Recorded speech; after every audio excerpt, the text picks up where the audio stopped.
रात का अंधेरा गांव पर पूरी तरह फैल चुका था। दूर कहीं किसी कुत्ते के भौंकने की आवाज और दरमियान में टिमटिमाता हुआ एक मिट्टी का दिया। ये वो वक्त था जब गांव की गलियां सुनसान हो जाती और लोग अपने घरों में दबक कर बैठ जाते। लेकिन इस छोटे से मिट्टी के घर में एक लड़की लकड़ी के पास बैठी थी। उसके सामने एक कॉपी, एक कलम और दिल में एक तूफान। उसका नाम सामिया था। कहानी शुरू करने से पहले आपसे गुजारिश है कि चैनल को सब्सक्राइब जरूर करें। दोस्तों, सब्सक्राइब किए बगैर वीडियो को देखना एक खयानत तस्वर किया जाएगा, लिहाजा अमानत में खयानत मत कीजिए और चैनल को अभी सब्सक्राइब कर लें। कहानी बहुत दिलसोज होने वाली है। बढ़ते हैं कहानी की जानिब। 15-16 साल की एक आम सी गाँव की लड़की जिसकी आंखों में ख्वाब थे, लेकिन उन ख्वाबों पर गांव की पुरानी सोच के ताले लगे हुए थे। बाप खेतों से मजदूरी करता था, माँ सिलाई करके गुजारा करती थी। सामिया स्कूल जाती थी और गांव में यही कहा जाता था कि यही सबसे ज्यादा पढ़ने वाली लड़की है। लेकिन कुछ हफ्ते पहले एक वाक़ये ने उसकी दुनिया बदल दी थी। एक दिन दोपहर को स्कूल से वापस आते हुए वो गांव के बस स्टॉप के करीब पहुंची, जहां एक पुराना सा रिक्शा खड़ा था। ड्राइवर कलीम 40-45 साल का आदमी, जिसकी नजरें हमेशा दूसरों के राज जांचती रहती और उसकी नजरें सामने वाले के पूरे जिस्म की एक्सरे कर देती, खास तौर पर खातीन की।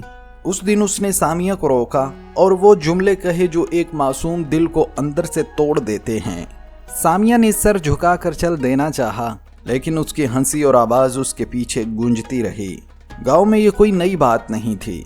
लड़कियां अक्सर चुप रह जाती क्योंकि यहाँ इज्जत का मतलब खामोशी था और इंसाफ के मानी गलियों में रुसवाई। सामिया ने भी चुप रहने की कोशिश की, लेकिन रिक्शे वाले की नज़रें अब स्कूल के रास्ते पर हर रोज नजर आने लगीं। कभी वो रास्ता रोक लेता, कभी बेमानी सवाल, कभी धमकी। और फिर एक शाम स्कूल से घर जाते हुए क्लीम का रिक्शा उसके बिल्कुल साथ चलने लगा। वो हंसा और वो लफ्ज़ कहे जो सामिया की बर्दाश्त की आखिरी हद पार कर गए। उस रात वो बिस्तर पर लेटी छत को देख रही थी। माँ सो चुकी थी, बाप खेत से थका हारा आया था, लेकिन सामिया के दिल में एक फैसला पक रहा था। उसने सोचा, मैं चुप रही सबकी इज्जत के लिए, लेकिन मेरी इज्जत, क्या ये सिर्फ मेरा बोझ है? उसी लम्हे एक ख्याल बिजली की तरह उसके जहन में आया, मैं किसी और को नहीं, सीधा सदर इब्राहिम तरावरे को लिखूंगी। उसने चिराग के पास बैठकर कॉपी खोली, कलम पकड़ा। हाथ कांप रहे थे, लेकिन दिल में एक अजीब सुकून था। पहला जुमला लिखा, अस्सलामु अलैकुम जनाब सदर, मैं एक गांव की लड़की हूं और ये मेरा सच है। चिराग की मध्यम रोशनी में सामिया का चेहरा संजीदा था। कभी वो कलम को कागज़ पर चलाती और कभी रुक जाती, जैसे अल्फाज खुद ही गले में अटक गए हों। उसके जहन में कलीम की हंसी गूंजती, उसकी आंखों की गंदी चमक और वो अल्फाज जिन्हें वो दोबारा सोचना भी नहीं चाहती थी। ख़त में उसने लिखा, सदर साहिब, मैं वो लड़की हूँ जो आपकी बेटी जैसी है। मैं स्कूल जाती हूँ ताकि पढ़ लिख कर अपने गांव का फ़ख्र बनूँ, लेकिन मेरे गांव में एक आदमी है, एक रिक्शा ड्राइवर, जो हर रोज़ मेरा रास्ता रोकता है, मेरी आंखों में गंदे जुमले फेंकता है। मैंने खामोश रहना चाहा क्योंकि यहाँ लड़की की खामोशी को इज्जत कहा जाता है। मगर आज मैं आपसे पूछती हूँ, क्या मेरी इज्जत आपकी बेटी की इज्जत जैसी नहीं? अगर आप भी मेरी जगह होते तो क्या करते? उसने आखिरी लाइन लिखी, मैं इंसाफ मांगती हूँ, न सिर्फ अपने लिए बल्कि उन सब लड़कियों के लिए जो आज भी डर के साए में जी रही हैं। कलम मेज पर रखा, हाथ पसीने में भीगे हुए थे, लेकिन दिल में एक अजीब सुकून था, जैसे बरसों से दबे हुए अल्फाज आज आज़ाद हो गए हों। अगली सुबह उसने ख़त अपने कज़न को दिया, जो शहर में एक छोटे से पोस्ट ऑफिस में काम करता था। कज़न ने ख़त देखा, हैरान हुआ, लेकिन कुछ ना बोला। 2 दिन बाद वो ख़त सदर हाउस के डॉक सेक्शन में पहुंच चुका था। सदारती महल के एक कमरे में इब्राहिम तरावरे अपनी टीम के साथ रोज़ाना की रिपोर्ट्स देख रहे थे। एक सेक्रेटरी ने आहिस्ता से कहा, एक ख़त आया है, मैं समझता हूँ आपको खुद पढ़ना चाहिए। तरावरे ने फाइलें बंद की, ख़त हाथ में लिया।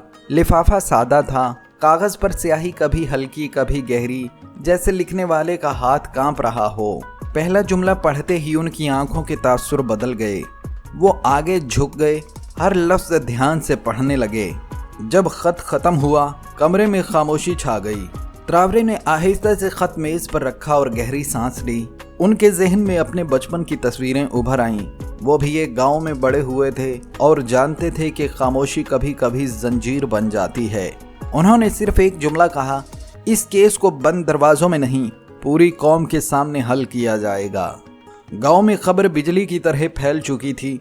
सदर इब्राहिम त्रावरे ने खुद एक लड़की के केस पर नोटिस ले लिया है।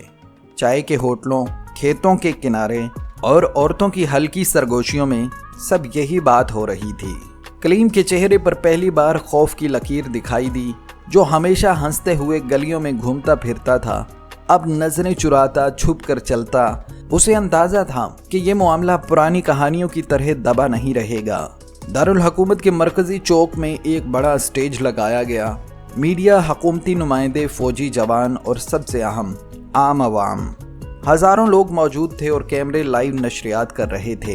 एक तरफ स्टेज पर त्रावरे बैठे थे, दूसरी तरफ एक खाली कुर्सी सामिया के लिए। गांव से आने वाली पुरानी बस, जिसमें सामिया और उसका कज़न बैठे थे, चौक के किनारे आकर रुकी। जब सामिया ने कदम रखा, फिजा में एक अजीब खामोशी छा गई। ये वो लम्हा था जब पूरा मुल्क एक लड़की की हिम्मत का गवाह बनने जा रहा था। त्रावरे ने माइक उठाया, आज हम यहाँ इंसाफ के लिए जमा हुए हैं, लेकिन ये इंसाफ सिर्फ एक शख्स के लिए नहीं, ये उन सब बेटियों के लिए है जो बरसों से खौफ में जी रही हैं। उन्होंने कलीम को बुलाने का हुक्म दिया। फौजी दस्ता आगे बढ़ा और कलीम को हथकड़ियों में स्टेज पर लाया गया। उसका चेहरा पीला था, पसीना माथे पर था। लोगों की नजरें खंजर बनकर उस पर गिर रही थीं। त्रावरे ने सामिया को माइक पकड़ाया, बेटी, आज तुम्हारी आवाज तुम्हारी नहीं, ये पूरी कौम की आवाज है। सामिया ने गहरी सांस ली। उसकी आवाज कांप रही थी, लेकिन हर लफ्ज तीर की तरह निकल रहा था। मैंने चुप रहना सीखा था, क्योंकि यहाँ यही इज्जत समझी जाती है। लोगों के हजूम में से एक इज्तिमाई नारा बुलंद हुआ, इंसाफ। त्रावरे ने ऐलान किया, ये केस आज से बंद दरवाजों में नहीं, आवाम की अदालत में होगा और फैसला भी आवाम के सामने सुनाया जाएगा। उसी लम्हे मुल्क के हर घर में टीवी इस मंजर को दिखा रहा था। कुछ लोग तालियां बजा रहे थे और कुछ के आंसू बह रहे थे। लेकिन हर कहानी का अंजाम खुशगवार नहीं होता। फैसला तो होगा, इंसाफ भी मिलेगा, मगर इसके बाद सामिया की जिंदगी हमेशा के लिए बदल जाएगी और हर तब्दीली मीठी नहीं होती। चौक में बने स्टेज पर अब अवामी अदालत लग चुकी थी। एक तरफ त्रावरे, उनके साथ वज़रा और कानूनी माहिरीन, दूसरी तरफ कलीम और उसके दो साथी, जिनके चेहरे पर शर्मिंदगी कम और जिद ज्यादा थी। पहला गवाह एक दुकानदार था, जिसने सामिया को कई बार कलीम के रक्शे के पास रुकते देखा था। फिर स्कूल की एक टीचर ने बयान दिया, सामिया एक खामोश लड़की है, लेकिन पिछले कुछ हफ्तों से वो बदल गई थी। उसकी आंखों में डर रहता था और अक्सर क्लास में चुपचाप बैठी रहती। जब सामिया की बारी आई तो उसके हाथ कांप रहे थे। उसने माइक पकड़ा, एक लम्हे के लिए नजरें नीची रखीं, फिर हिम्मत करके बोली, मैंने सोचा था कि ये सब भूल जाऊंगी, मगर हर दिन ये खौफ मेरा पीछा करता रहा। आज मैं यहाँ खड़ी हूँ ताकि बता सकूं कि एक लड़की की खामोशी उसकी रजामंदी नहीं होती। हजूम में कुछ लोग रो रहे थे, कुछ के चेहरों पर गुस्सा था। त्रावरे ने अवाम के सामने ऐलान किया, कलीम और उसके साथी कसूरवार साबित हुए हैं। ये लोग फौरी तौर पर गिरफ्तार किए जाएं और उनको सख्त तरीन सजा दी जाएगी, ताकि कोई और बेटी ऐसी अजियत न झेले। फौजी दस्ता आगे बढ़ा, कलीम और उसके साथियों को हथकड़ियों में ले लिया। लोगों ने तालियां बजाईं, नारे लगे, इंसाफ मिला, इंसाफ मिला। चंद दिन बाद सामिया गांव वापस आई। वही गलियां, वही घर, मगर नजरें बदल चुकी थीं। कुछ लोग करीब आकर उसका हाथ पकड़कर बोले, बेटी, तुमने बहादुरी की मिसाल कायम की है। लेकिन कुछ के चेहरों पर अजनबियत और सर्द मोहरी थी, जैसे वो कहना चाहते हों, हमें ये सब बाहर क्यों बताना पड़ा।